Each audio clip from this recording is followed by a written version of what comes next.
Këto ishin pamjet që televizioni 6+Lora solli vetëm një ditë më parë nga muri e rrethues në rrezik shembje në shkollën 9 vjeçare Ismail Qemali.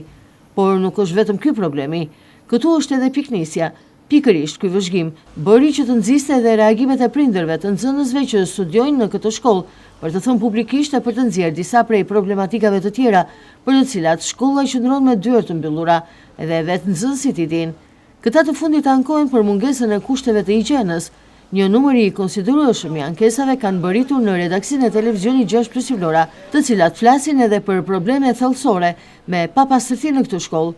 Në mesazhet e tyre, prindrit e nxënësve thonë se përveç se tualetet janë të amortizuara, ato janë madje edhe të papastërta, thënë ndryshe nuk pastrohen.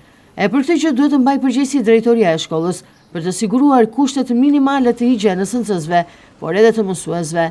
Televizioni 6+Lora ka përzgjedhur që të sjellë një mesazh të një prindi, i cili në denoncimin e tij shprehet: "Jo vetëm muri brenda shkollës është në gjendje shumë skandaloze.